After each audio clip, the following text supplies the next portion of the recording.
Hello all! Today I'm going to unbox, unbag, unenvelope the latest issue of Strategy and Tactics Game Edition here on Kilroy Was Here. Yes, this is just arrived in the mail, and I'm probably going to post this a few days after I do the filming because I got this during C3I week, so check out my coverage on the latest and possibly last edition of C3I magazine, which was going on all week when I got this. So I'll be posting this after that. And this is yet another war game magazine. Yes, a magazine about war and games, and includes a game, and that if you get the game edition, and this is the game edition, 11 Days War of 1918. This is number 355, Strategy and Tactics number 355, November to December 2025. So let's do a little bit of a page through, and then we'll get to the goodies, which is the game itself. All right, let's see what's inside this edition of Strategy and Tactics. And I do want to say right off the bat, thank you to Doc for sending me this subscription, and I appreciate it. And always willing to cover war game magazines, which hold a special place for me because I like the aspect of having a magazine that has other content, but also has a core article about a game and having a game in there. So along with that, you see we got some ads for Strategy and Tactics Quarterly. Those are quarterly editions of the magazine, which do not come with the game, but are dedicated to a specific topic. Future topics include Armies of the Dark Ages, Sea Lion, English Civil War, and the Next War, Taiwan. Here's an ad for Operation Typhoon, the German assault on Moscow, 1941, from Decision Games. Looks like it's going to be like a deluxe edition version there.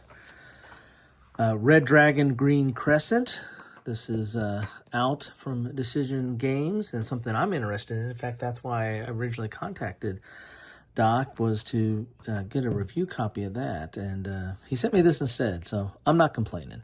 But this is futuristic, or modern day warfare, but a potential hypothetical or futuristic conflict with China. Storm of Steel, and here is the table of contents. Let's zoom in on that a little bit and see what we got in here. We got features, regular departments, and then the game rules edition, and they always come in glued with a little glue strip or sticky strip to pull them away from the little thicker paper, which is usually advertisements or return cards for subscriptions of some of the magazines. So the features are the 11 Days War. That's the article that will go along with the game that's in this edition. We have Arthur Wesley and the Siege of Badajoz. So that is Napoleonic. There's the Duke of Wellington. Battle of Ankara, 1402. Interesting. And the Russo-Georgian War of 2008. Okay, cool. In fact, I've got a Strategy and Tactics game on that. So here's that 11 Days War. Here's the feature article that goes along with the game. So we're looking at the Eastern Front, 1917 to 1918. I always love graphics. I'll go a little bit closer in there so you can see what we're talking about. Love maps and graphics. Of course, it's one of my degrees. German war aims in the East. Here's an order of battle for German infantry and then the Austro-Hungarian infantry.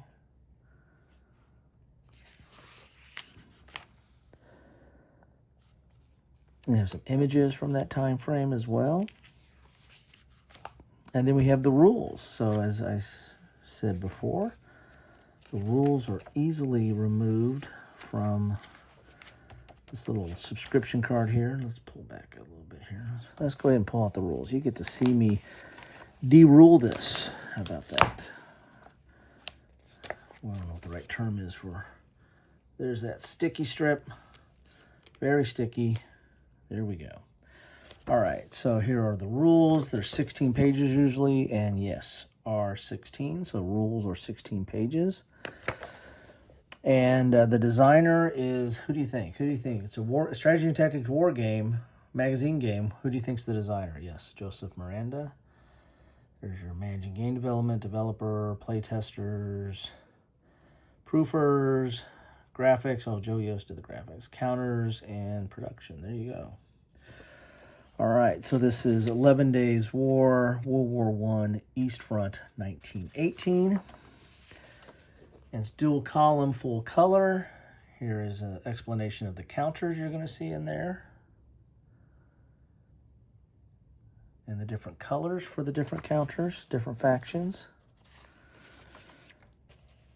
And with 16 pages, which all the rules are, generally all the rules are 16 pages, it's not going to be that complex. You got your standard stacking, movement, railroad operations. This is, World War I, so that is important. Combat resolution, logistics. So this is a little bit on the operational side, I'd imagine.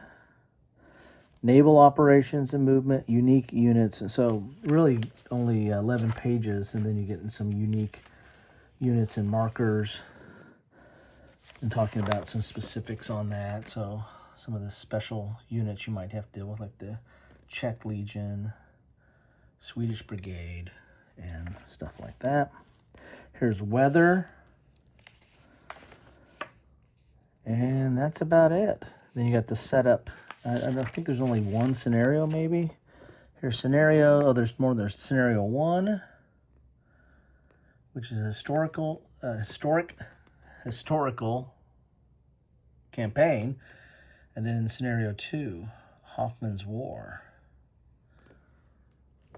Got to bear with me a little bit. I'm still suffering from my BPPV. And every once in a while, I get a little woozy. All right, so this is continuing that article, the main article on this game. Go back out a little bit here. Here's the 1918 Finnish War. Here's the Caucasus. And there's the German Caucasus Division. And a lot of times in these articles, they'll do like these set out pieces, which are related, but they're kind of their own little essay or piece on it. You got selected sources. And then on design, so this is, I kind of like this area too. This is Joseph Miranda, the designer of the game, talking about some of his design comments. What was he trying to achieve? Or what was his influence? Arthur Wesley and the Siege of Badajoz. Here's the Duke of Wellington right there.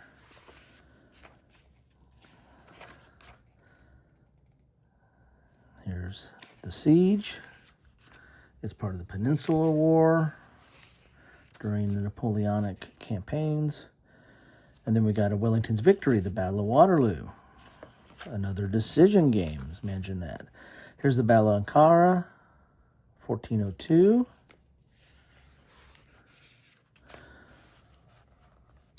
And Timurid's Empire. Okay. Interesting. I'll read that article. And then the Russo-Georgian War of 2008. Tale of things to come, maybe. Here's the Georgian army and the Russian forces. And you got this little inset here, or a separate piece, but related, but yet separate. An ad for Tanks of August, Georgia 2008. Oh, is that an upcoming one? Because I thought I had a game on that. I thought I had it from Strategy and Tactics. I don't think I have that one, though. Work in progress, German Stormtrooper tactics. Here's some of the regular areas. Did you know? So these are all kind of interesting little vignettes or essays to go through. Thermopylae, Hollow Ground, Thermopylae, Let's call the whole thing off. So there's your Spartans, World War I Deluxe Edition. Another for your information. Oh, we got some maps here. This looks pretty cool. All right. Carrier Battle Group Solitaire. I did get that from Doc, and I've covered that both as an unboxing and an after action. I need to play that some more. I like this. I do like this game, and if you like Solitaire and Naval and Modern, I recommend it. It doesn't take that much to set up, play, and put away, or set up and play again. It goes pretty fast. There's a limited number of scenarios, but there's a lot of replayability within those scenarios. You kind of draw a chit to figure out what scenario or what operation you're going to do. Here's the U.S. 8th Air Force Judas Goat Assembly Ships. Another for your information. All these kind of the regular pieces here. Cold War Heroes. Thunderbolt to the Rebels. Blue-Gray Deluxe Edition. Another one that I picked up from... that Doc was kind enough to get to me, and I've covered this, and also a comparison with some of the flats or the smaller versions from Decision Games, which were originally part of quads. So I just need to get a gameplay on this. I'm just trying to figure out which one I want to do first. But this is an excellent deluxe edition of that whole series. World at War, that's the other sister or brother magazine to this. Strategy and Tactics. Eagles of Rome. I think I've covered that recently. And there's some more of their games that are available. So a lot of, advertising for Decision Games, but hey, can you blame them? It's their magazine, right? Battles in the East, and Battles in the East 1 and 2, 3 and 4. So if you want to get caught up on your Battles in the East, this is the way to do it, through Decision Games. Here's another one to add for the quarterly. So that is the magazine. There are the rules. Let's look at the components to the game itself. So let's look at the counters first. Ooh, nice. I think their counters are getting thicker. They're definitely cut better. They used to be real nibby, but I like the way they do their counters now. Very, very nice. So these are the counters for 11 Days War, World War I, East Front, 1918. Got to see some trenches there. And they are double-sided, as you can see. So, very clear and colorful. All right, let's look at the map here and see what we have in store for us.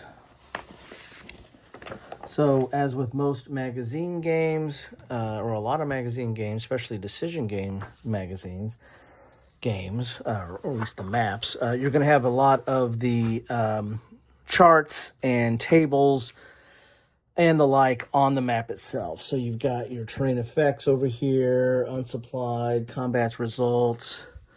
You've got some holding boxes and some... Central Powers mobilization points, so some tracks over here. You've got your turn record track, and then you've got other tables for the other side on the other side. Imagine that. It kind of goes this way. So let's roll it out a little bit and see what we got here. Looking at it this way. Go up periscope a little bit here. Sorry for the glare. But you got a train key here. And we've got Ukraine, we've got Russia, and so there's mainly going to be, imagine most, whoa, look at all that. Most of the action is going to be in here. You've got some, looks like they're objective cities here. Objective hexes have kind of a yellow outline of sorts. So I imagine those are all going to be objective hexes kind of highlighted there. And there you have it. So that is what you get in a envelope from Strategy and Tactics. If you got the game edition, yes, this is Strategy and Tactics. This is what you're going to get in your envelope, along with a magazine that is kind of explains the history of this action, or at least the background or context for this game, and a whole bunch more, a whole bunch of other good stuff in there. Anyway, thank you all for stopping by, and thank you, Doc, for giving me the opportunity to take a look at this. I got to start getting these to the table more. I usually do quite a bit of unboxings, and I've done a few after actions, but I'm really behind on my magazine game or war game magazine games after actions. Anyway, thanks all for stopping by, and thanks for sticking with me. As I said, my the vertigo is really kind of kicking in at times, and trying to push through. You all probably have more things to worry about than that, so don't listen to me. Anyway, thanks. Take care.